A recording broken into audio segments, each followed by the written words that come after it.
Hi, Vincent. Hello. How are you? I'm good. I just finished the first part of that gay manifesto, the first post. It should be in bullet points, not large, long paragraphs. Well, if you go down, you'll see there's numbers instead of bullet points. But the bullet points had to be explained. Hmm. I mean, I suppose these days I find it. I find I don't like reading and haven't got the patience to read. You know when you look at a book and you think, oh, I don't even want to read that book, and it's because probably the walls of text problem that Well, it I makes know, it but uninviting to I'm look, read. Claire. I'm going for homosexuals, not heterosexuals, and homosexuals read and are Do they? intellectual. Yes, they read. They do. They know how to read, unlike you. Like they actually, know how to put in effort. That's why homosexuals make everything so much like cleaner and organized. And that's why they're do better in school because they actually read the book rather than just complaining. You know, like whatever. Okay, I didn't know homosexuals were greater readers than heterosexual people. Well, I mean the intellectual type, and then well, I mean a homosexual when he's intellectual, he's more intellectual than a heterosexual is, and when he's well read, he's more well read than the heterosexuals and all that other kind of stuff. Just like when he's attractive, he's more attractive. Of course, there's unattractive heterosexual. I mean homosexuals, of course there are, but homosexuals are the most attractive when they are attractive. So I mean, I'm looking for homosexuals who fit into that category where they are more intellectual than the heterosexuals. Yes, if you got 100 homosexuals and 100 heterosexuals, I think more of the homosexuals would read it than heterosexuals would because they're just a little bit more curious and less arrogant, more open to new ideas, things like that. Can you think of an example of a homosexual intellectual? I'm one. Well, I suppose Oh, but you're pro. you have to count all the closeted ones too that are actually homosexuals, and a lot of intellectuals I think are more likely to be closeted homosexuals. I mean, if you're more refined and more put together like that, you're more likely to be a heterosexual, even if you're in the closet. Um, but I mean, I can't think of a famous homosexual intellectual at the moment, but there's more homosexuals. Like obviously, when you become college professors and stuff, there's lots of gay, and even in The Sopranos, they were making fun of it. The college professors are all gay, and like you're going to college to become gay. And What like about oh, Douglas Murray? What do you think of him? let me look him up. Is he the I, one that's against kind of the trans movement? I don't know, but I mean, he's an Islamophobe. He's English, and I suppose Yeah, he I've might seen be him. considered good looking. Yeah, he is. This is a good example of one. I mean, when they are the best, they're the best. I want to read through it. I hope he hasn't like internalized any of this um, homophobia. Like a lot of these these white gay men that go over to the right, they start getting into the stuff like, well, gay men should go back in the closet, or they should be lesser than straight men. They get very homophobic, and then they get very anti-lesbian and anti-trans and things like that, and they get a little bit elitist, and they start absorbing some of the stuff, and I don't really like it, even though I do promote male gay militancy. And obviously, if you're going to get rid of women, you would eventually get rid of lesbians, and also I wouldn't promote transvestism because it incorporates like woman, and then so therefore it incorporates heterosexuality, and so that's a no go. But I have different reasons for being anti those things than many of these gay intellectuals that are in the right do. I feel like they're more like fascist in that it's more like, oh, the man, and gay men are more macho and gay men are more masculine, and we fit into the paradigm, and we hold a special role in fascism and stuff like that. And I don't know if this is what he's like. Gender and sexuality, supportive of same-sex marriage.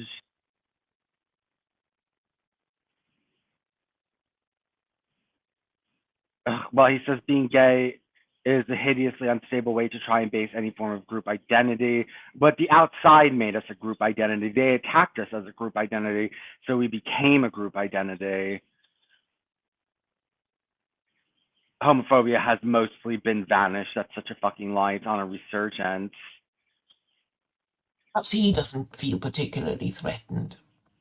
Well, I think that he's underestimating it, and he also travels in polite circles, and I'm sure he doesn't spend a lot of time on, your stream listening to all these homophobes scream. And also, I think that if you think that just because not everyone is screaming homophobia anymore and people don't call you a fag in the street, that homophobia has disappeared, I think that people are scared to say what they really think. And I think there's a whole lot more homophobes than we actually know. And I think that it's naive to say that homophobia has all but disappeared, and also to really put no blame on heterosexuals. He probably doesn't want revenge. He's probably one of these people that just wants things to go as they're going, and, don't get revenge, don't try to take over society, let the heterosexuals stay in charge and just be a good little gay boy, and, don't go to gay parades and stuff like that, and you'll just be fine. And that's not true, because um, the Nazis even went after gay men that were married and trying to hide it. Um, they did. It wasn't just single gay men that, who were out flagrantly showing off their homosexuality. There were married men who were marked. They were gay, but they weren't. They were pretending to be straight. And so the idea that you can just get away with this, you know what I mean? Like, let's say that you are gay, but you pretend to be married. If you're caught, having gay sex, then, that's a big problem for you, even though you were trying to hide it and you weren't flagrantly showing it all around society. But, yeah, and just the suspicion and being effeminate in the first place. I mean, if you're an effeminate man and you're married to a woman, they're still going to make fun of you, especially behind your back and stuff like that, and assume you're gay. And, um, and like whatever right wing circle he's part of, he'll never be fully accepted by them, and he'll always be secondary, and he'll never be taken seriously by them. And so I think people that fall into this traditional conservative right wing, gay men who become traditional conservative right wing spokespersons, are kind of like sellouts. They've taken second class, they've taken second status, and, are basically telling gay men not to have a gay identity. There shouldn't be a gay identity. It should just be these atomized gay men all over the place that don't unite based on their sexuality, even though the straight people unite against us based on our homosexuality and target us as a group. And then that's very weak. That's weakening for homosexuals to say don't identify as a group, only divide, your sexuality is not your group identity, even though you're being targeted as a group. It's just ridiculous. Well, I suppose it is to show disapproval, and because the idea is that if we tolerate them, they'll soon be above us, and this has sort of happened, hasn't it?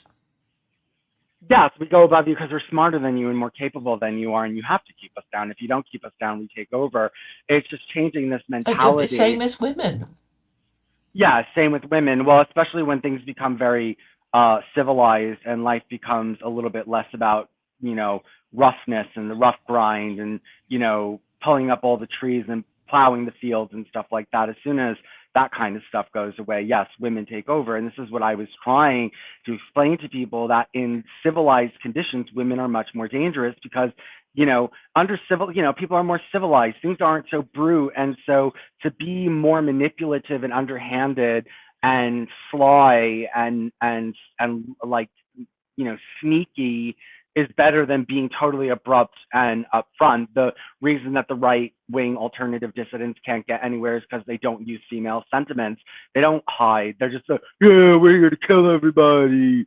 Just like guns blazing, coming in, macho. That doesn't work. That doesn't work in an elegant society. You know what I mean? Right now, the people that are in control of society are more elegant people, more intelligent people, more educated people, the intelligentsia, going to nice parties, white wine, things like that. And, you're just not going to get anywhere coming in with a super masculine. Females are disarming. They're not traditionally viewed as trying to take over power.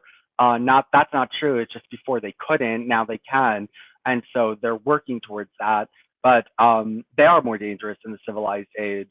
And they are more scary. But anyway, the point is with these homosexuals is you have to change their mentality, and they do gain power as society begins to decline, because what happens, society begins to decline after it's become too civilized, and homosexuals operate best in civility. So at the time of the collapse, homosexuals are in charge, and so everyone blames us. But everyone forgets that the heterosexuals are also not behaving well. It's not like there's all these well-mannered heterosexuals and then there's a few homosexuals who come in and, are just decadent and destroy the whole society. No, the society got decadent before homosexuals took control. Okay, people are like, well, it had to be decadent in order for homosexuals to take control. Yes, it did have to be decadent for homosexuals to take control. And yes. women. Yes, and women. Hold on, there's someone at my door. Hello? Yeah. Dead?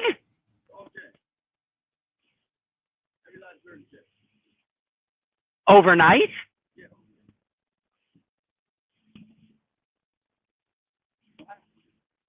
I don't know what to tell you. I have. Hold on one second, Claire. Mm-hmm. I don't know what to tell you. I don't know what to tell you. That's odd. They died all overnight on one night.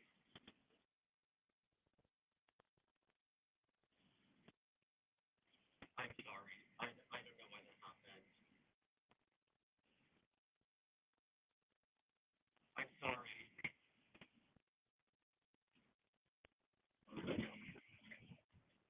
Okay. I gave somebody some birds and he came back and he told me that they all died. Oh no. Do you think he mistreated them? I don't know. Maybe he starved them to death. It could have been stress, though. I don't think so. He's mad at me, but that's not my fault. What am I going to fucking do? I don't know why they all died. They've been here for months and they were fine. It must have been something. I don't know, but I don't like that he was a little bit upset with me. That's not really my fault. I can't really control that. Yeah. I can't. He's like upset with me, and I gave them to him for free. It's not like I even asked for money. Sorry, I am sorry that it happened, but that's not something I can really worry about, really. Do you kind of want to take over the stream while I go and have something to eat? Sure. Okay, I'm going to mute myself, and I'll let you. Will you be able to hear or no? Probably not. But okay, I'll wait for the gay manifesto stuff until you get back. Okay, so in the meantime, you'll talk about other stuff. Yes. Okay. All right. Talk to you in a bit then. Okay. So I joined this group, The Cube, with Jord and Lewis. Stephen J. James is in there, a bunch of jerks. That guy, George, Gnome. So what happened with Gnome, I was on a stream with him talking about flat earth, and then I made a joke, and I texted him with my shirt off, and I told him to be my boyfriend, and then everyone started making fun of him. And yeah. And then they started making fun of him, and he left. He quit the group because he couldn't take it. And, I think that, well, he is very homophobic and he does talk about it a lot, which is suspicious, right? I mean, people who just blow up about homosexuality and get mad and, talk about it a lot. Obsessive talk about homosexuality is a bad sign that you are a homosexual. Obsessive talk. I know, it's not, if you're a homophobe, that means you're gay. I'm not saying that. There are plenty of homophobic heterosexual men, but they tend not to obsess over it. in that they don't want to think about it very much. You don't find, okay, meek, mild mannered Christian men are homophobic. They are, and they will discuss their homophobia, but it's usually in a very kind of like academic way and very polite and very biblical. God doesn't like that. FAG, like over and over and over and constantly bringing it up. They don't want to talk about it. Homosexuality is not their favorite topic. You know what I mean? It's not their favorite topic, so they don't want to discuss it. But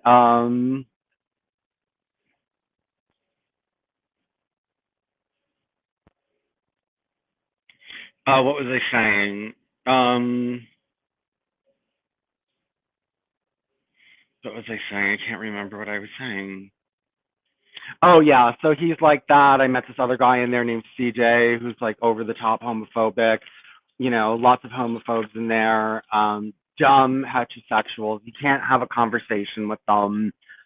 They don't understand what you're saying. You make an argument and they don't understand your argument, and then they come back and they debate you on something you didn't even say. And they have people in there that just don't make sense. And no, I mean, I always say, like, anyone who is homosexual on the alt right is usually a little bit more successful. Like, what's his name? Who I think is homosexual is shit. Well, Nick Fuentes is one of them. Nick Fuentes strikes me as a homosexual. He has a very sleek look to him, and also his man obsession.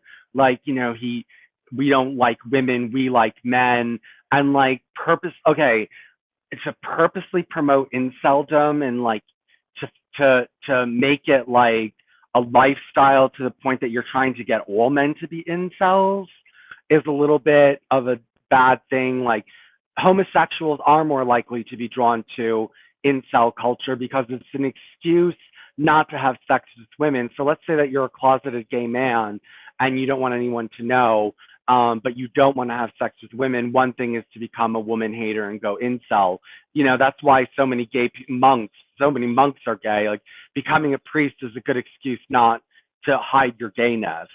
Okay, it's a good excuse to hide your gayness, and it's a good way to it's a good way to hide your gayness. So there's other things that it's the type of culture that it promotes. Another indicator is misogyny, extreme misogyny. If you are extremely misogynistic, then I would say you're more likely to be homophobic. I mean, homosexual.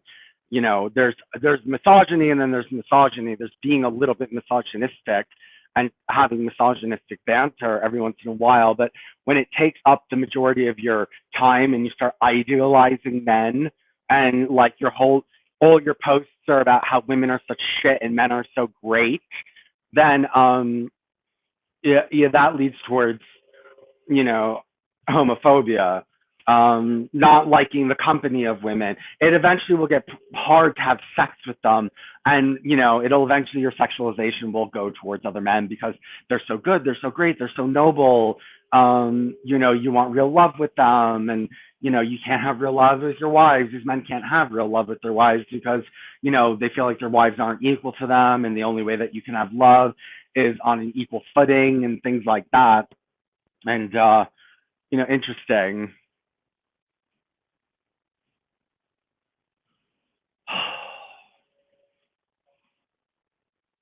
Interesting. Oh, the smell smells good.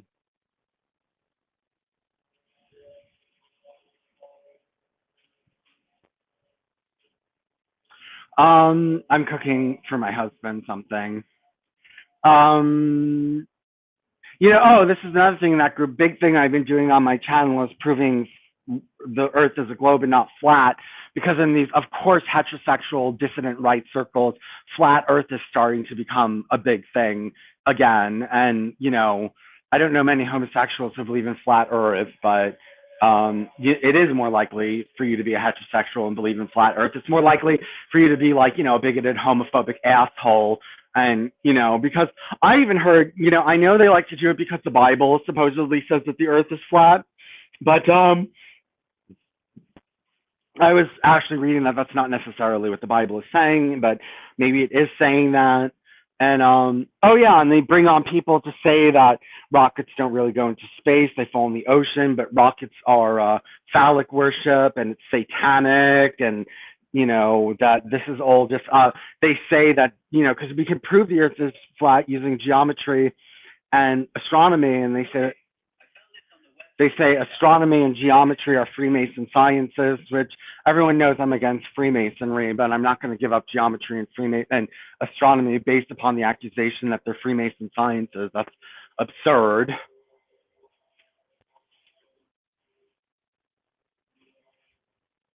Yeah, I don't know what to tell this guy that all the birds died, but I'm very sad. I love those birds.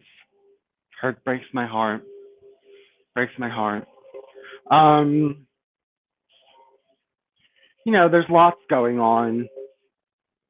There's lots going on, and it is all the problem of heterosexuals because you were in control of the world for so long, and you blame us for everything, but you got us to this point. Homosexuals we're not fully in control of society yet, not fully, and not in any kind of good way. If homosexuals are just going to take over society and promote, weakness, like no guns and gay parades shouldn't be militant, but should be more like fairy shows and things like that. Of course, society is going to collapse. You can't have a homosexual order that's like that and that it doesn't collapse.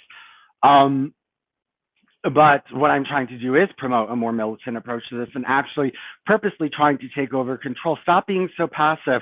Don't be like, oh, we don't, there's this thing like, in the left that they don't even want control beyond, well, they want control and they don't want control. Like they don't want anyone becoming too powerful. They want indirect control. They don't want to look like they're too powerful. And, but that also comes with its own weaknesses. Indirect control comes with its own weaknesses, and indirectly controlling a society is not a good thing, especially when you want to, to keep going and have a certain degree of competence, and also to keep a more masculine male energy in there. Even though my point about homosexual taking over is that we have more female traits in us, and so we're better balanced, but at the same time we are men, so the male dominates, but the female is a good supplement, whereas heterosexual men have less of that supplement and less of that auxiliary. We have auxiliary power, so men need women, right? Men need women. Straight men need women because straight men are all the way over in one pole, and they lack a lot of things that help them out in their life. And the woman needs to take care of the house and do the minute details and small little things. They don't, straight men generally don't like taking care of small things, just like men's wallets have always traditionally been smaller than women's wallets because women keep change, right? Women keep change, and they keep they keep more in their wallet. They keep the little thing, and men are more likely to throw the change out and not really walk around with as much change in their pocket. So little things, and they need the women for that. And they don't have the sensitivity to raise children, straight men, and they want to be away from the children. They don't really enjoy them. A lot of straight men don't want to talk to their sons until they're 12 or 13 years old, and the woman is gone and she's raised them, and they're no longer crying or pooping their pants and stuff like that. And they didn't really want to be there for any of that. And, but they want to be there for the adult, and they, that's kind of more what they want. You join the men when you're 12 or 13 years old. And, Jesus Christ.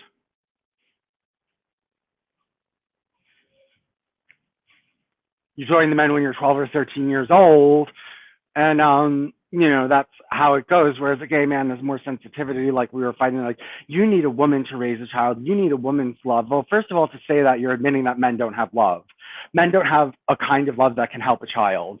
Men are not, straight men are not, whereas a gay man does have that, and he can do what a woman does better than a woman because a woman is all the way at the other pole, and so she's lacking things. You know, a woman is at one pole, a straight man is at the other pole. They're both lacking, whereas a gay man is more towards the middle, a little bit more towards the masculine, but more towards the middle. And so he has the feminine qualities, but he's also masculine, and so he's balanced out and can better administrate them. Like, you know, a woman might be too soft, she might be too coddling, she might not be adventurous enough, she might try to be too safe, play it safe, you know, not teach him to be aggressive or anything like that.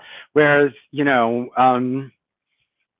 okay, like a straight man is more likely to teach a child to be too aggressive, you know, like over the top or too much of an asshole, too insensitive. I mean, you have to have insensitivity depending on the situation, right? You don't want to just be a jerk all the time like straight men are, because that gets in the way, and it even gets in the way of straight men. It even gets in the way of straight men because you don't get along with each other. That's why the alt-right can't do anything, because you're always fighting with each other and you're always assholes and you're really nasty to each other. It's not just disagreements. The left has disagreements, okay? But they treat it civilly, whereas you're a jerk, you're an FAG, you're an N-word, you're this, you're that, and it gets really nasty. And then people, you know, and then there's the ego, there's the straight man's ego, and, you know, there's calling him these names like we did with Gnome, George, Gnome, whatever his name is. You know, I sent him a picture joking around, be my boyfriend. And they made fun of him and he left the group chat. You know, like, you know, you're that weak. You're that weak. They make much more fun of me for being gay in that group chat than they do him. So, whatever. You know, yeah, that is cowardly. And, you know, the idea that men are less drama, you're so dramatic, you know, you're so dramatic. I see men fight all the time. I see men be dramatic all the time, especially in the dissident right. Maybe you're true if you're talking about more normie men and women. I think men that are a little bit more moderate politically or liberal, are a little bit less like this, but they also have a homosexual tinge to them a little bit more. Or actually, you know, it goes in the other direction. You know, it's a horseshoe. It's not so much of, it's a circle. It's not so much as a straight line, in that you could become so straight that you start becoming gay, like to the point that you hate women and men are their best and all this other kind of stuff, and just constantly talking about gay people all day in a negative. You want to abolish women? Yeah, I do. Yeah, what does that have to do with that? Well, okay. So straight men might complain about women from time to time, but they're not thinking of abolishing women. But you are. Yeah, but I'm an open homosexual. So women. Yeah, but I'm an open homosexual. By you. I'm an open homosexual, so why would I deny it? Whereas they're closeted homosexuals, so they really do want to get rid of women, but they can't, you know, totally say, actually, no, I've met incels. I've met right-wing, dissident, right-wing, white incels who are totally accepted by the community, who have said, you know, who have told me, okay, yeah, let's use the artificial wombs and get rid of women because they hate women so much they just rather never have sex. You know, because they're incels and MGTOW, and, you know, they're all like, I've met these men that agree with me that we should get rid of women because they hate women so much, even though they are supposedly straight. Well, the thing is, really, that they want women to look after their children after they have been impregnated and born their offspring. So, you know, it doesn't sort of end at the, you know, at the finished product of I know that's baby. because straight men can't raise children. A gay man can raise a kid. You know, Are straight you men. sure? I mean, I just don't see how you can say that. Like you know. Well, they do it all the we're just going to time. assume that gay men are better at bringing up children than straight They men. do it all the time now. They have normal and healthy children all the time now. There's tons of gay men having babies, and they're fine. And, you know, everything is fine. And, you know, they're not these big problems and stuff like that. And you know, so we can do it. And in my opinion, we can do it better than heterosexuals can. Well, how are you going to prove it? I mean, there isn't By enough. having them, this is the other thing about conservatives. Nothing new is allowed to be tried, even though what's old shit is shit, because like it might not work, even if it's not the whole society. Like you don't even want two gay people having a kid because you're scared it will work and it will look good and then people will want it. You're not scared that it's not going to work. Who cares if Okay, two so gay? have you got any stories of Well, we know that people not with all. two lesbian parents or Well, two it's gay everywhere. men? There's tons of studies on the children of gay parents. I mean, I don't know every single study, but you're acting like this is some kind of like nothing ever had. The baby boom is big. This is becoming a large phenomenon all across, Baby, huh? gaby boom. Right. You Well, know, and you just don't want anything new to be tried. And I don't think you understand the point that people would rather it end than keep going the way that it's going. They're so unhappy. So I mean, I'm one of those things. Let's say that all the gay men take over, and we get rid of all the women, and we're using artificial wombs. Let's just say it isn't. Let's just say it isn't stable, and it collapses. I'd rather there be no one than you win. It's also it is a way to defeat you. Even if we lose, you still lose, and you lost because you mistreated us, and everything would have been fine had you just treated us nice. There would never have been a rebellion. There would never have well, I mean, been. it's just necessary to make sure that you know where you are in the pecking order of No, things, but and you're nasty about it. you should never have been allowed to be equal, and obviously heterosexual men have allowed things to get out of control, and they need to regain control. Yeah, I know, but you're nasty about it, and it's not just like You're you're the one not just like who wants to abolish women, and okay, yeah, but that's only after but years I of mean that's persecution. another question I wanted to ask. What about gay men who love their mums? I mean, who's going to bring them up? I mean, Well, they'll what think, if you're if well, you never who would have had a been my mom? parents If you never had a mom, you wouldn't miss her. If you never had a mom, you wouldn't miss her. It's not like, yeah, you're not gonna miss. but people like that without parents You would have tend to be messed up in the we head. would have two parents. You would have two male parents. That you would have parents. Claire, this is the other thing about heterosexuals. You just purposely make up things. Like I'll say, okay, two gay men are going to have a kid and raise it together, and then they'll have no parents. That's not a logical response. If No, no, I say, I'm talking about your artificial yeah, and I womb said that idea, because they would be raised by men. What do you think? We're just going to artificially create them and throw them in a forest and they'll never see a human again? Of course they're going to be raised by people. well, I suppose the idea is that these gay men will not be the actual biological parents Yes, of they those will. children. Yes, they will. We're using our own sperm. Yes, we will be actual biological parents. So in any gay couple, I mean, who gets to decide which one goes first? Well, okay, you can decide that, but eventually it's either fact now or becoming fact that you can splice together two sperm, and so you can share the genetic heritage of the child. And Is there a sort of name for this process? hold on, wait. Two sperm pregnancy, two different men, gay men, babies. Let's see. Hold on. A single twin pregnancy from two sperm providers. Wait. For gay men, having a biological child can be complicated. Um, or we would just invent it. We could just genetically engineer it, Claire. This is like we're getting close to these things. And this is the other thing, that you and these people, all these heterosexuals, are desperately clinging to the idea that there's going to be no more technological advancement because gays are going to collapse everything, and you're never going to get there. You're never going to get to the wombs. You're never going to get to the sperms, and you just have these gloom and doom prophecies. And I don't really necessarily think that's going to happen. And, the idea that everything's just going to collapse when there's no white people, no, things are going to get worse. But they exist in other countries. It's not like, but no, it's not going to Sorry, what collapse exists in other countries? life. Life exists in other countries without white people. Just because there's no more white people doesn't mean it's all going to collapse. I mean, it could go on for a really, really long time. It won't be the same level of civilization, but we have time, we have resources, and you're just hedging on, the collapse of scientific advancement in order for me not to get anywhere.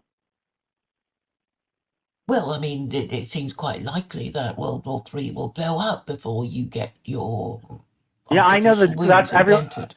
I know, and you're just like waiting for all of these things to come in, all these doomsday prophecies to come in, to get in our way, as if you can't invent an artificial womb during a war. Lots of things are invented during wars, and actually, I would say during a war would be the best time to ask people to invent an artificial womb, especially if none of the women are having children like they are right now.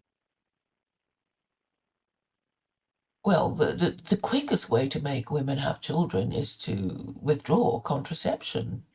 I know, but that's not going to happen Why not? I mean, if you have a because surveillance state that is men. capable of learning what we send to each other, then why not just not allow them to have contraceptives and Well, force them to marry because early? men want contraceptives. This is why abortion won't totally go away, because men also want it. The idea that women are the only people who want contraception and abortion is absurd. Men don't. My father had an abortion. He didn't want to have another kid. Okay, he just didn't want to have another kid. And like,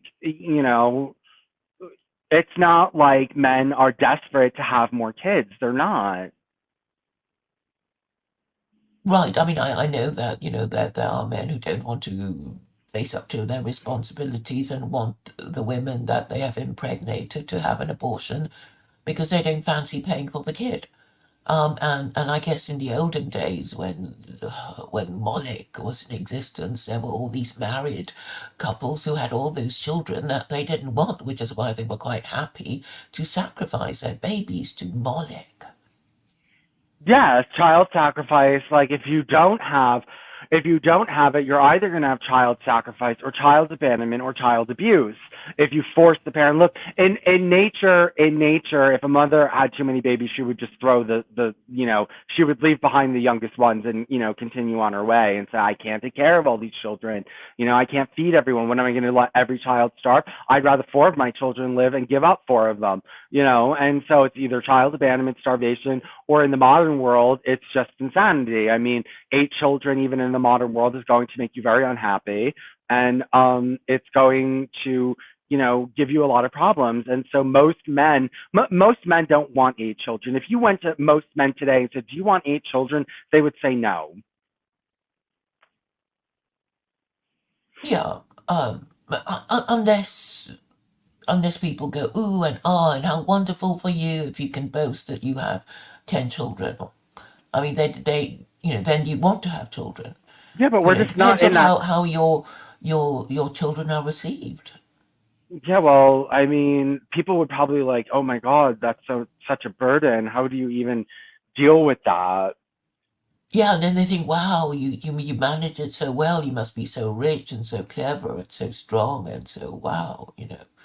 So I mean, people are encouraged or discouraged from doing things by how society receives their actions.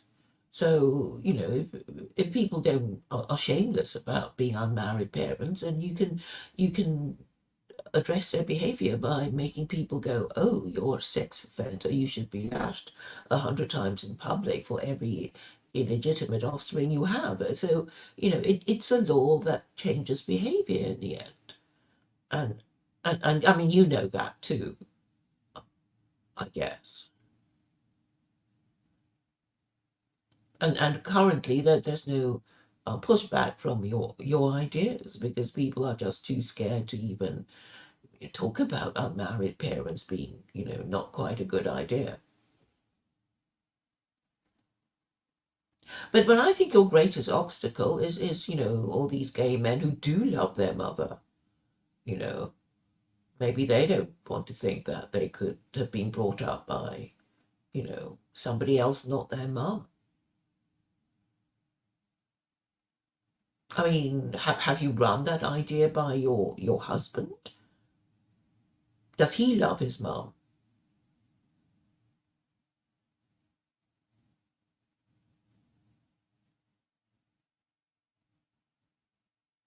Vincent's gone. Well, I'm coming back, Vincent. I kind of want to ask, I wouldn't mind an answer to my questions, such as, does your husband love his mother, and what does he think about you abolishing females and mothers? Welcome back, Vincent. Hi.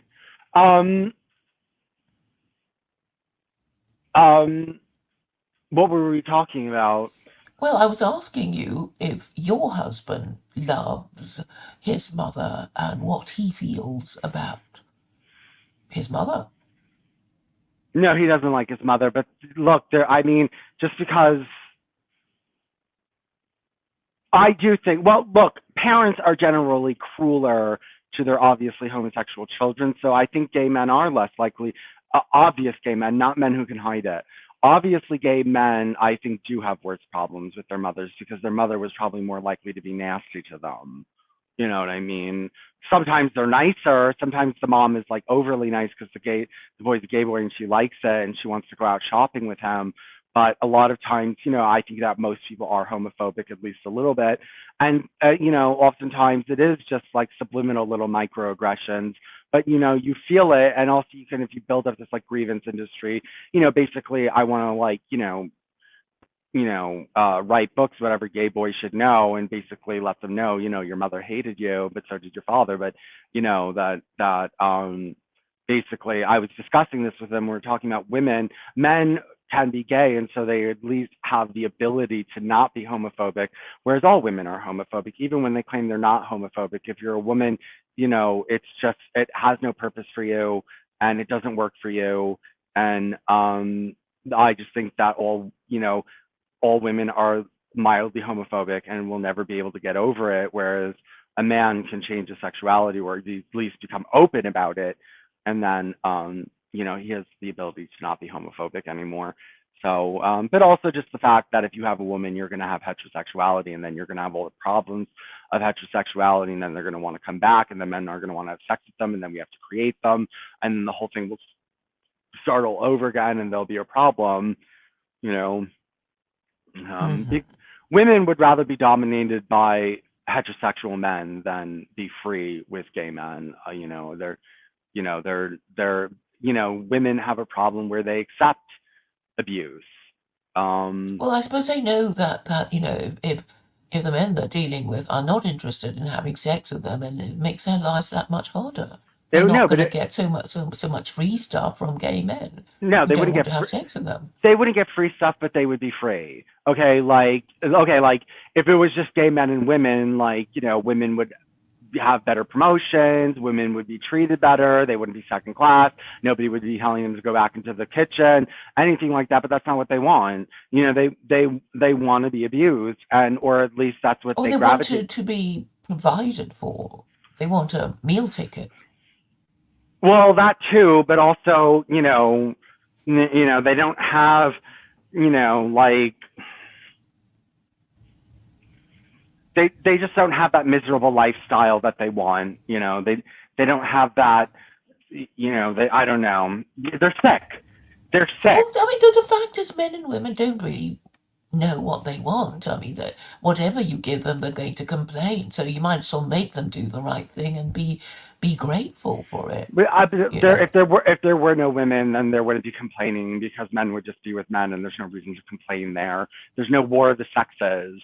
You know what I mean? Everything is just going to kind of disappear. This war of the sexes, and heterosexuality, all the problems that come with it, are going to be gone. And Yeah, but you are kind of causing the degeneracy and decline of any society no, no, no, no, no, that no, no. runs on the principles that you propose. No, it's not going to be if we're militant people that are dedicated to science and procreation. Yeah, it'll fail if all we're interested in is going to the bar, not having kids, and doing drugs. Of course, it's going to fail. But it's about changing that mentality. It happens like that every time, but also you can't forget it's also the heterosexuals that are doing this. You can't blame everything on homosexuals. Okay, heterosexuals are also doing drugs and not having kids and drinking and all this other kind of stuff. So, if everybody's doing that, then of course there's going to be a collapse, and so the point is to get them off of that behavior. You know what I mean? To get them off of that behavior and to get them to stop acting like that. And I think the decline is part of that. I think homosexuals should see things declining and say, hey, our rule is coming to an end here. Like if this declines back into primitives, then the heterosexuals are going to be back in power. So we had better work really hard to keep the civilization going. That's what I'm trying to tell them. That's what I'm trying to get them to see, that we had better work really hard to get out of this. And we have to, the thing is that we're going to be at war with you for a while. Okay, we're going to be at war with you. So when you're at war, you don't necessarily have time to go out getting high every night. You're sharpening your claws. Okay, we're sharpening our claws, but also we're seeing what we have in deficiencies. Maybe gay men do party too much. Maybe we do take drugs too much, and we need to stop that and we'll notice that because in this fight against you before the collapse comes, we're going to be like, okay, if we're going to win, we have to get more serious about this, and that means spending more time, that means more clear-headedness, and that means you can't be getting over a coke binge. That's just what it means. And so if we can put it together and say, well, we need to adopt some of the better qualities of heterosexuals, which might mean a little bit less indulgence in drug and alcohol, then let's do it. You know what I mean? But this has to be suggested to them, and things. It does have to be suggested to them, and the idea has to spread. And sometimes there are people who are different than all the others. Like people say, well, you don't understand human nature.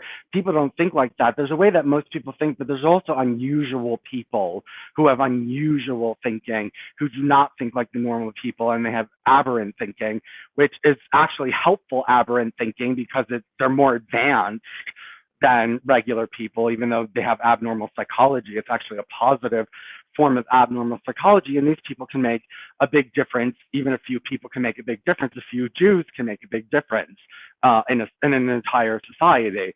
So a few of these type of aberrant thinking homosexuals can make a difference, but we want to get to the point where we're reproducing and passing on our genetic abnormalities, mental abnormalities to our children, and expanding a type of mentality. That's why, actually, I was about to go into incest, instead of, because it is part of it, let's start going over this gay manifesto.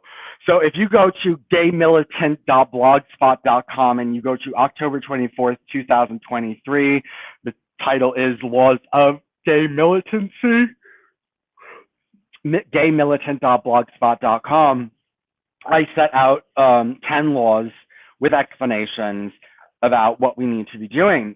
So the first one is about unnaturalism. So everyone's always like, homosexuality is unnatural, right? Well, obviously the act of sodomy is unnatural because it tears the anus,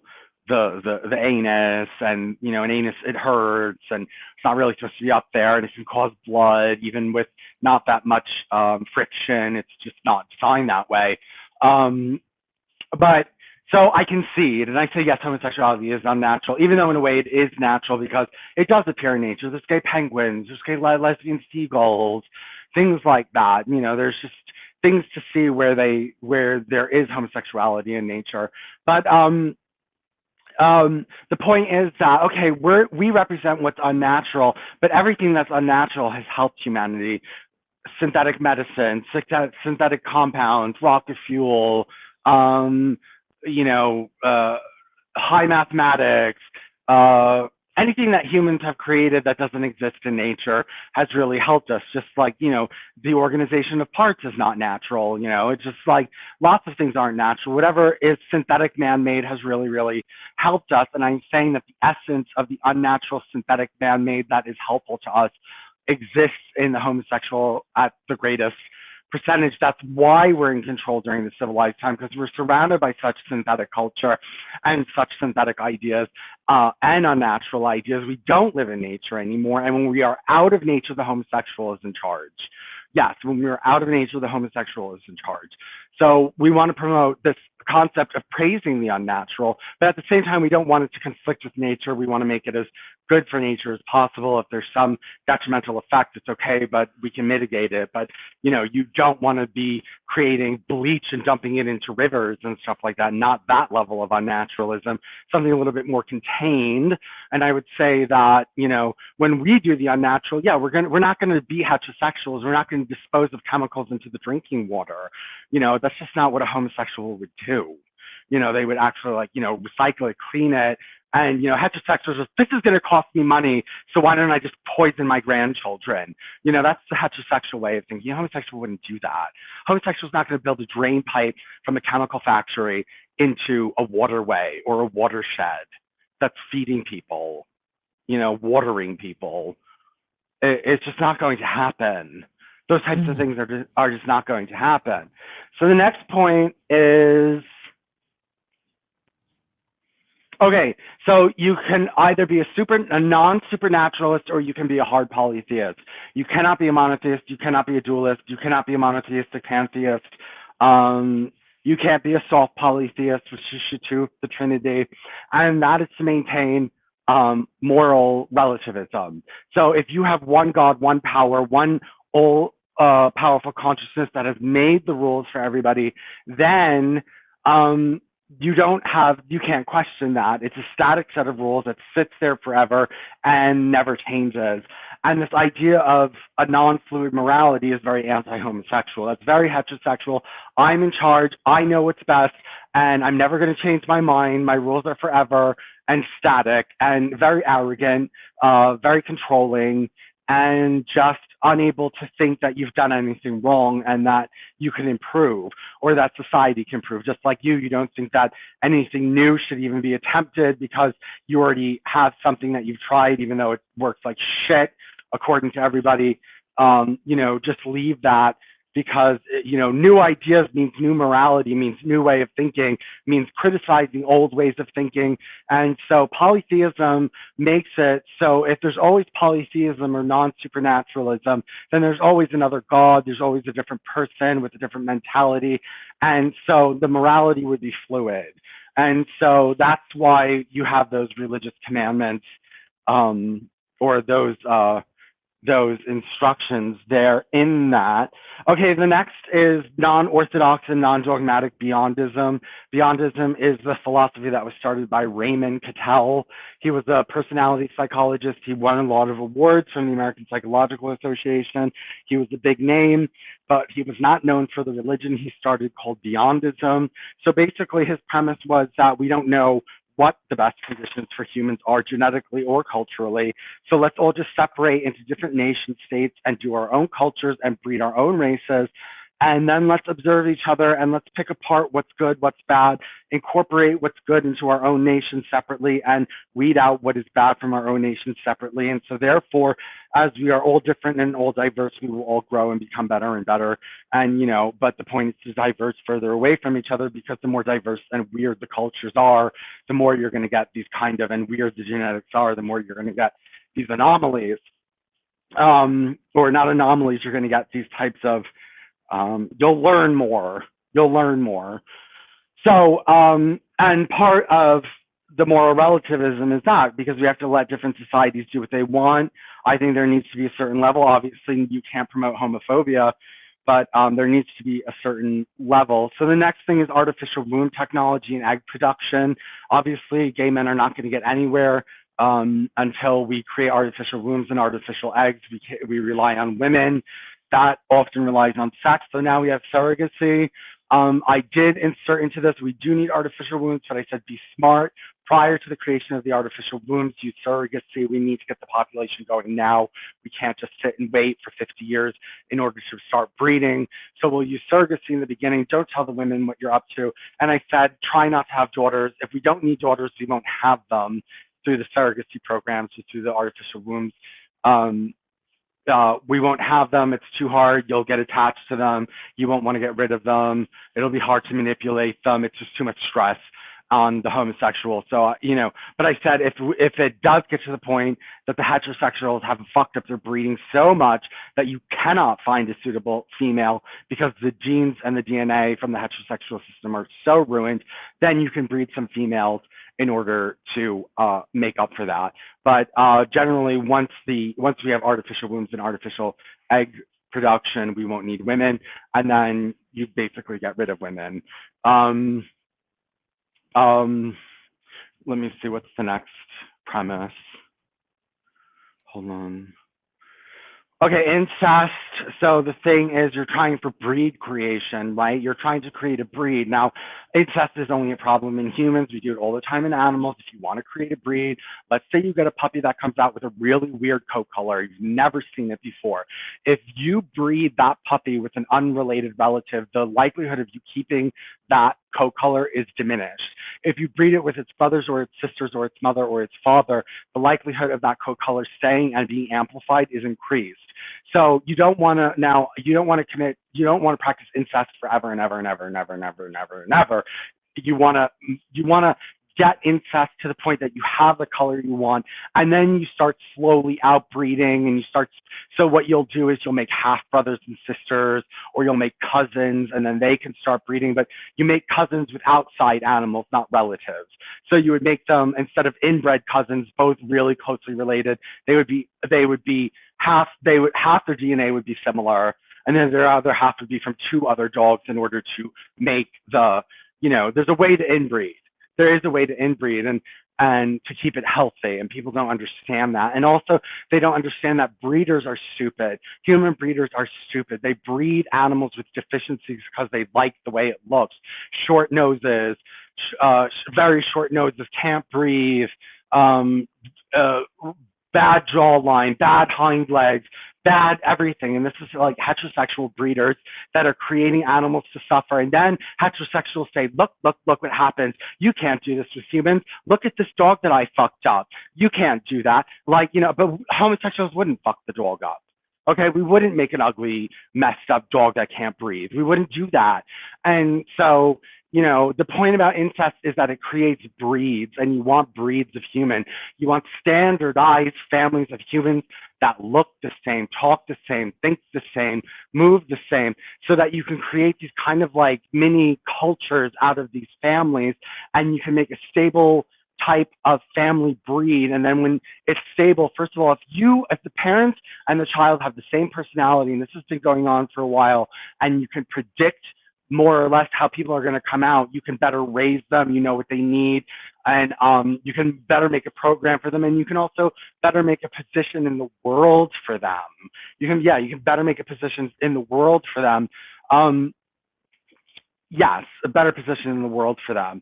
So that's basically what you're looking for with incest. You're looking for breed creation. And then you're going to do crossbreeds, because once you get breed creation, you can do crossbreeds, and that amplifies the positives and diminishes the negatives, and you get new. But you need those inbred lines in order to do hybrids. Okay, in order for hybrids to come out really great, you need inbred lines, and so that's part of that. Suicide rights. So this is basically very simple, because I tell people, first of all, heterosexuals bring you into the earth without asking you, ruin you, and then don't let you leave because they don't let you commit suicide. First of all, homosexuals are not going to bring you into the earth ruined. They're not going to do that. They're not cruel like that. They're not stupid like that.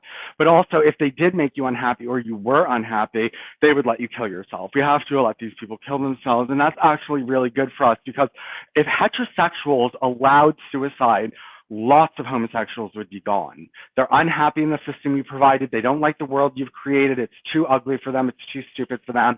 They don't want it. And if it was legal to kill themselves, homosexuals would kill themselves in larger numbers than heterosexuals. And then you would have less pushback from gays, and you would have less social turmoil in society. You would have had less leftists, because if you think about it, leftism at one time was very new, very weak. There weren't a lot of them. and it must have been very hard for those leftists. And the reason that you left them alive, and so they had to struggle, and that meant they had to think, and that meant they had to try, and then they tried harder and harder and harder, and then they took over. They were so unhappy. They had to do something. They dug at the society until they could get their claws in and get it out. And we don't want, if we're giving birth to children and they don't want to live like that, we don't want them getting to the point that they become revolutionaries and dissidents. Like, let them go. If they're very depressed living in the gay world, let them go, and we can get rid of our problems. So no murder of loyal homosexuals, no theft from loyal homosexuals. So I don't say no murder or no theft from anyone else. Get that, just cause your own understanding of that. No harm to animals or the environment, or no, harm animals and environment as least as possible. So I don't want to get into that, but the point that I was trying to make is that it's impossible to not harm animals or be 100% kind to the environment. Even if you're vegan, you have to tear up the earth in order to plow, and you kill animals and you kill environments and things like that. And, it's not kind, to eat animals, and, but I don't know if I'm going to be able to stop people from eating animals. So I basically said, obviously, this law is left to the most interpretation because any hard and fast rules would cause conflict. And then the last one is to set up the courts of justice in order to promote the laws that are positive laws, like creating artificial wounds, and to fight against negative laws like murder. So that's basically the first post on that. Yes, that's the first post on that. So what do you think of that? Well, I suppose you just need somebody to take it seriously, and I'm the only one who will take it seriously because they're not even opposing you. I'm the only one opposing you. No, they opposed me. Of course, I go on these things and they're all nasty to me as fuck. And they're nasty because they know this has some potential to it. They're not, if there was no potential to it, they would just not really pay that much attention to me. But they put a lot of time and energy into me, making me look bad. And it's all your stuff, gloom and doom prophecy. The end of the world is coming. You don't have time to do this. Oh, really? And you have time being childless, and you're talking about World War III and sending women into the draft, and you're just going to repopulate the whole earth and get rid of all the gays? I don't think so.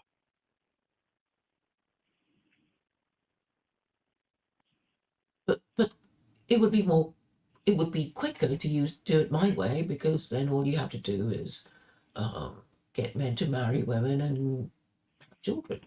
That's Legitimate children. harder. That's harder to change the whole society rather than invent a piece of technology. Well, the technology needs to be effective, and you don't know, and then access to it would be limited to by, well, I mean, who has access to it? It would be rich people, and then the poor people will feel discriminated against. Not if you have radical homosexuals behind this that are willing to work for it and then not ask for billions of dollars. We're not heterosexuals. We're not going to say, oh, I can't make $10 billion off this. Well, then nobody gets to use it. If like a homosexual will take $1 million for, 10 years of work and won't complain Really? because they're going to get paid reasonably, but they're not going to be a heterosexual asking for billions of dollars to the point that Because they have no children to support, that's well, why. they would eventually have children to support, but also they're a little bit more, look, they think more of the bigger picture. And yeah, the bigger picture, they're not so selfish and greedy. And they'd say, okay, it's in between me getting $10 billion and this whole thing collapsing. And they're not going to just let it collapse. They're not heterosexuals. They're not going to be greedy and let everything go down the drain. Hmm. Well, This is I don't think you heterosexual. know anybody like that. You're just thinking of yourself, being prepared to work for peanuts. It's you're thinking of, prepared to do that. Well, no, I did say that I am looking for unusual homosexuals. I'm not looking for your average homosexual, but I'm also not looking for your average person either. No, your average person doesn't do a lot of things.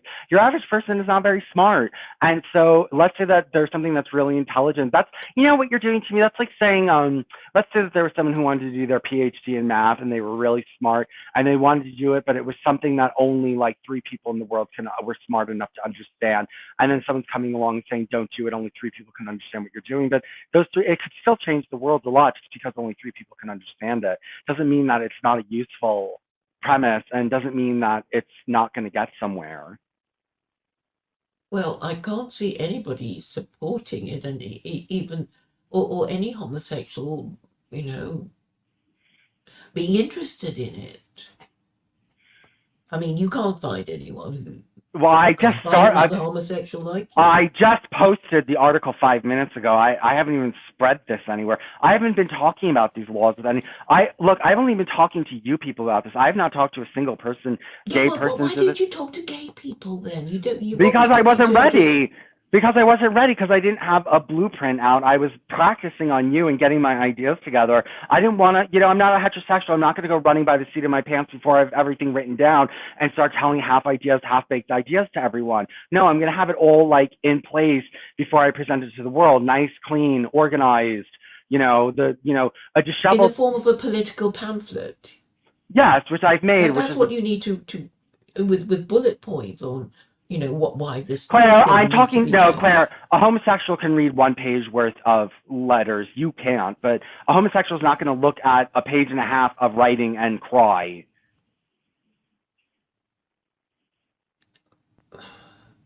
Well, I did sort of read it, but I mean, Sort it's of, but just so not far really. fetched that you that because you can't take it seriously, you're not going to read to the end, I guess. Well, So, you couldn't, but I mean, Claire, you're just like, okay, again, your doomsday prophecies. I haven't even showed it to anyone, and you're just saying it's not going to work. well, okay. I mean, your idea is far more radical than mine, and Yeah, but mine your is. idea is more difficult to implement. I have to invent one piece of technology. You need to change millions of minds. You have to get people to give up birth control, give up no fault divorce, give up premarital sex, all of these things, reinstitute slavery. And, that's a lot. Well, this can still be done through the media with their Well, cooperation. well, that's So, not going so, to so happen. that I mean, there's something in it for everybody. The media is People not who want going slaves, the media, the media is not government. going the media is not on your side, Claire. Well, yeah, I think it's wrong to say the media are of one mind because there will be some who will, be liberal, and there will be others who will be conservative, and the conservative are the silent moral majority. And I think all I have to do is say, don't be scared. Just say what you believe to be the truth, exercise logic, and do so fearlessly, and then you'll get the world that you want back. You'll get back your society, you'll get your country back. You'll Well, get it's not working very well for you on here, Claire. well, because these men are such cowards, are too afraid to even make those arguments. That is my problem. They're too cowardly, and that's why they're despised by women. Because they're actually more scared than women are. Yes. I'm the one proposing these radical ideas. All the men are just staying away from me because they think they don't want to associate themselves with my radical ideas, and make arguments for them. They're actually too scared of their girlfriends. That's what it is, or their wives who might divorce them under the rules of no fault divorce. Stephen J. So I James think says that that is a problem. Stephen J. James says I was caught selling dead birds. I didn't sell them. I gave them away. And I'm sure what happened, they lived here for months and then he takes them and the next day they die. I don't think that was my fault. Yeah, poor birds.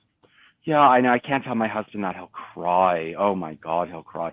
He was so upset when I got rid of them. Oh my God. How many of them were there? There were 12 I got rid of. Why didn't you just sell them to the pet shop?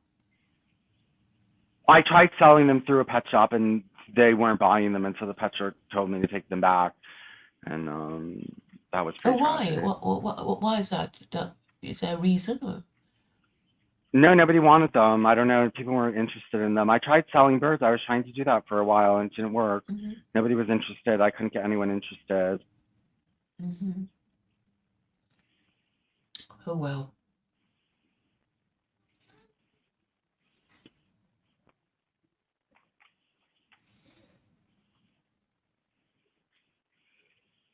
Do you know who George Nome is? I was talking Nome George. Do you know who he is?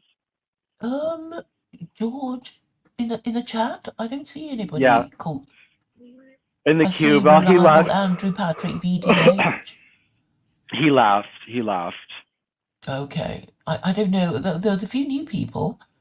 Um, I can't see anybody called George in the chat. No, he left. He left because he was upset that I sent him a picture and I asked him to be my boyfriend, and then everyone made fun of him, and he got upset and left.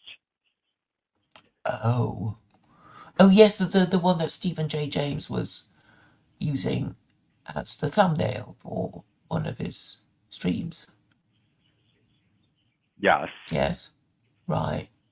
So are you still a member of the Cube? Yes. Okay. Are you? Are they still promoting you? Yes, they are. And you're hoping that they'll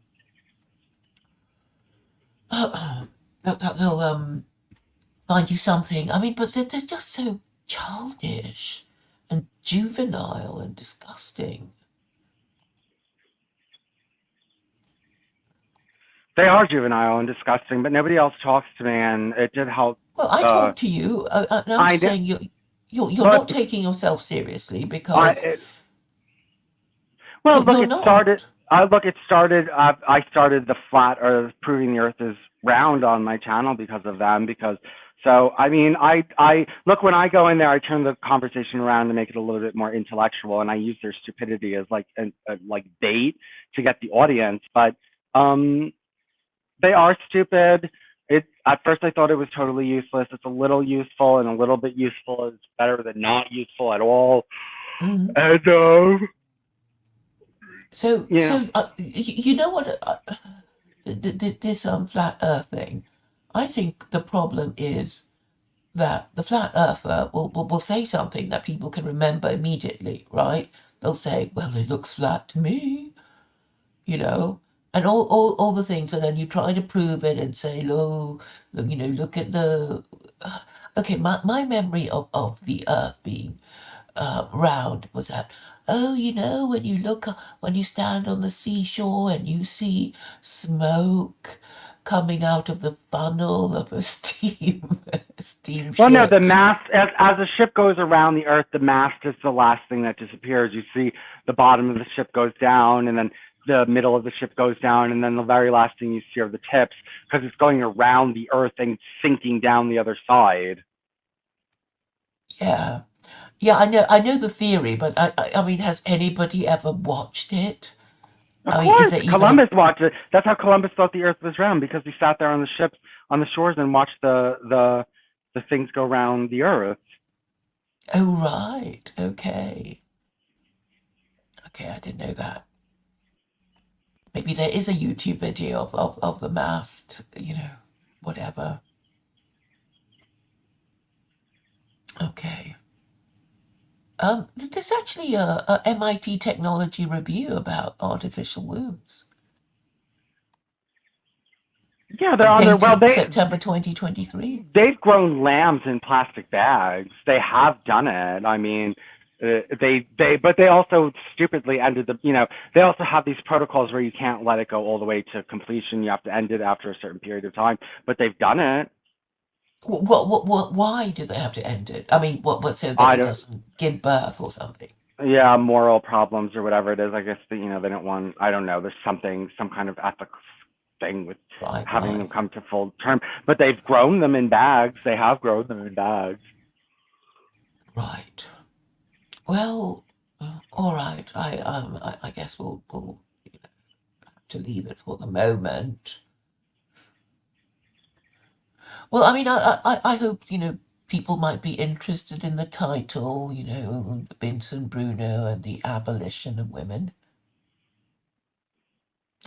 Somebody's asking you. Do you know the Cube stream was removed for hate speech? You Yes, know that, don't you? Yeah. yes, it was. So I mean, this is what these juvenile men do. They basically, have these these streams. Everybody has fun listening to people being insulted and threatened, and then it gets removed for hate speech, and that's the end of it. And nobody takes it seriously. It's just men, what's the word? Shooting the breeze, Well, I shooting the got shit. subs. I got subs. So Oh, right. And on your YouTube channel, which you haven't been streaming on, or have you? a little bit. I've streamed today and stuff like that. I'll stream tomorrow because I want to do the flat Earth stuff. Not that they're listening to it, but Mm-hmm. Mm-hmm. I think that they're stupid. I don't know why they're so stupid. And sometimes it's hard for me to, they say they're not lying, but when they say things like, Jews and NASA put up, you know, optical illusions for the eclipse to happen, and that's why, like, I told them, well, how do we know exactly when eclipse is going to happen? How do we predict that if all this isn't true and it's pre-planned? And NASA fools everybody, and all the eclipses of the past were written down by Jews as lies. I mean, I don't I don't know if these people really believe this shit. But they have, their followers who either do or pretend to do so. And we'll never know unless we have this sort of, biggest voice of all telling them that they're all, that they're all rubbish. And that is what we seek. I guess anybody who's a political activist is seeking this voice to approve of our pet idea. And I guess we don't know how to get it. We know that somehow it's through the media, right? But the media is completely rigged. It's so rigged that they kicked out Trump. So if they kick out somebody as wealthy as Trump, what are they going to do to us? I don't know if Trump lost that election, to be honest with you. I'm not 100% sure. And, you know, I don't know. A lot of the Republicans don't believe it. I mean, when he was saying it, all of the, even all of the supporters who, they never said that they were supporting the inquiry, but they never actually said that they believed that this is what happened and that, it all went wrong. I think they were just afraid to say anything. What they're doing now is basically threaten lawyers prepared to act for Trump, right? And Sidney Powell, she's basically being forced into a plea bargain because she's too scared to appeal, whatever she was being charged with. Because if you appeal and you lose your appeal, you're gonna get punished harder than if you just put your hands up. So a lot of people are just too scared to say what they really think. Yeah, well, And Sidney Powell is got in trouble and got sued because she claimed that Dominion, like, purposely, messed everything up, and there was no evidence of that, and so yeah, what are you gonna hold her up as some kind of victim? I mean, what she was saying was absurd. no, what is clearly uh, irregular is that, why do you even need those stupid machines? You don't need those machines. You just need people, casting their vote. You make it simple. Use pencil, cross their, cross those boxes, and then for people to count them. And then, years ago there was this hanging Chad thing. It's like, well, there was no need for it. It was meant to muddy the water, so to give these people who want to rig the election some kind of plausible reason to declare, on behalf of one person rather than the other. And Oh, I think, the people's trust and confidence in democracy has been so undermined that I don't think they care anymore. They just well, they just want a different strong man.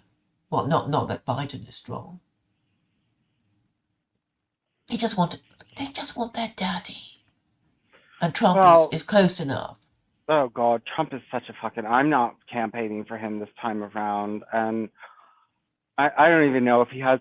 Look, everywhere I go, on every podcast I go in, they're anti-Trump. And a lot of these podcasts are Christian, Tradcad Night, Israeli News Live, Adam Green.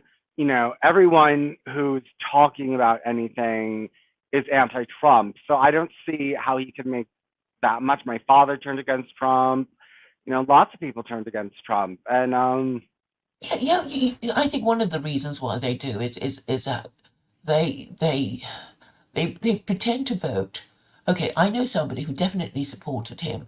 So I guess, if they turn against him and they're saying, "Oh, you didn't win, and that's why we hate you," and it's like, well, what are you going to do then? It's like, oh, we're going to vote for somebody else so we can, not feel so stupid and not feel so victimized that if we said we were voting Trump. And I think it's just cowardice. And they didn't want to say that they're voting Trump and then be cancelled or mocked by everyone around them. So they pretend they're voting for, Ron Paul or anyone else.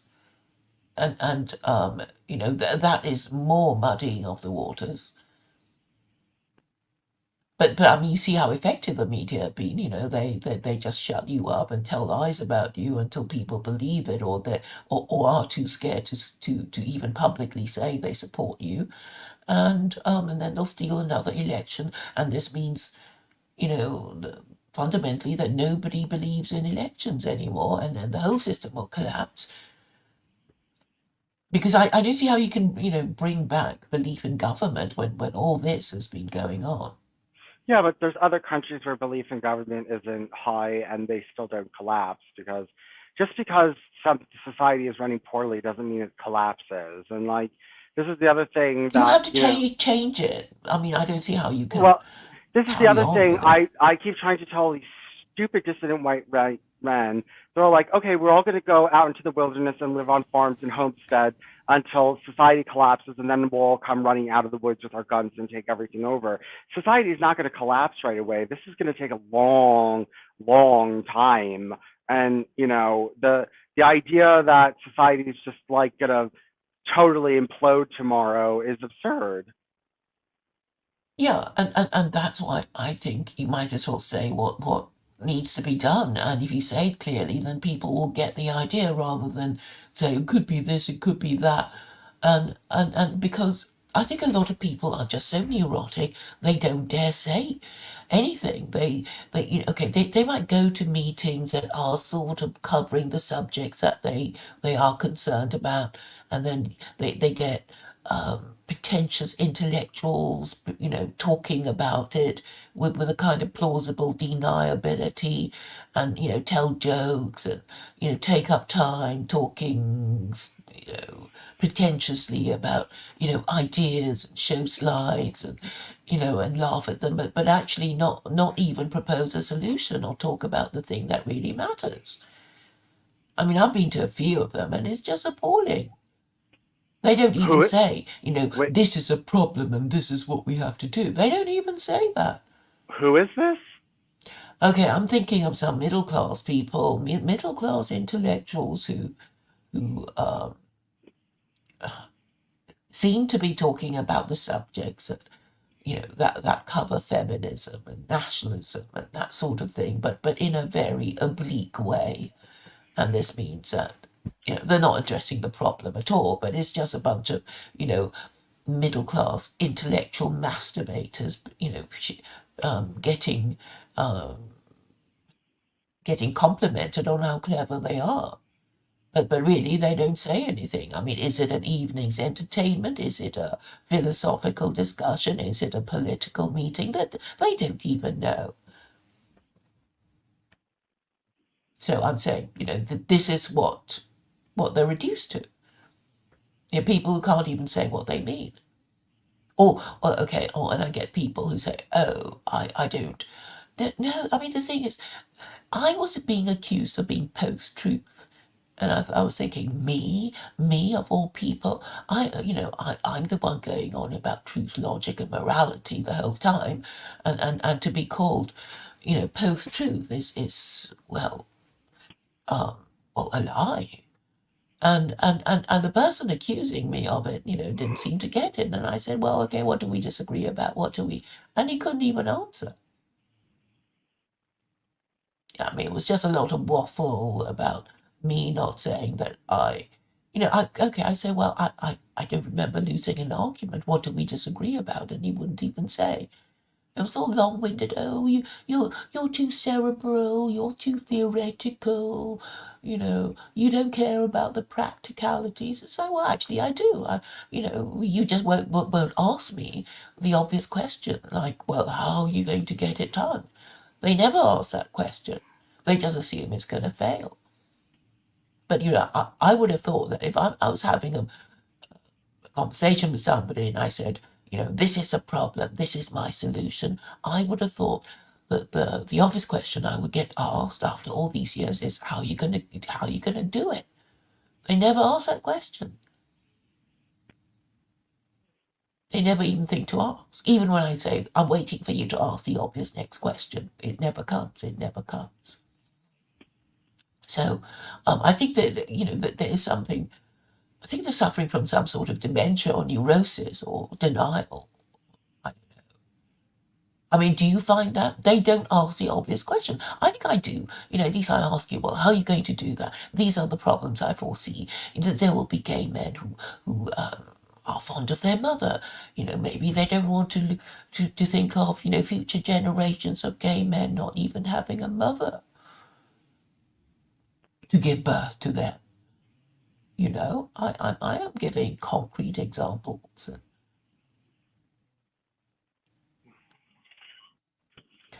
Well, So, look, I don't need to. I can start with a small group, and look, it only takes 3% of the population to rule a colony. Like, yes, as I know, only 3%, but who are you talking to? Who is interested? Who would be interested? I'm but Claire, saying that Claire, my I haven't idea. even started my campaign yet. Like, you can't just. I haven't even passed out a pamphlet, and you're saying nobody's interested. Nobody's even heard of it yet. Okay, well, I look forward to reading your pamphlet. Well, I sent you. It was well. I sent you the digital copy of the pamphlet, and you didn't read it. I have it in front of me, called the Laws of Gay Militancy.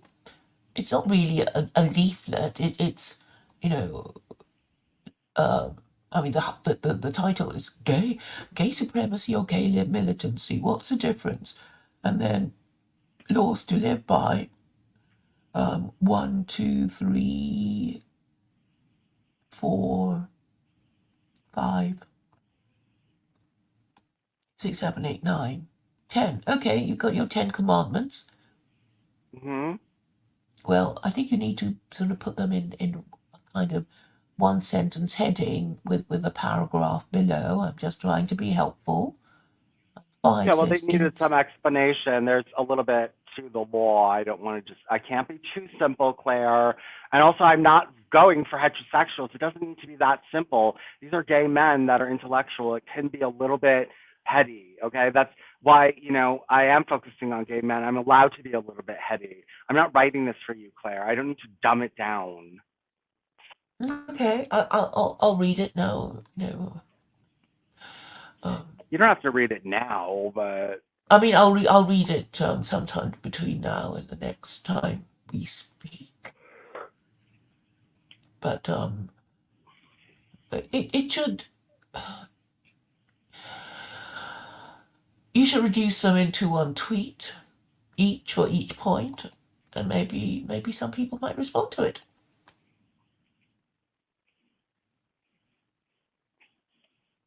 It's all a matter of presentation.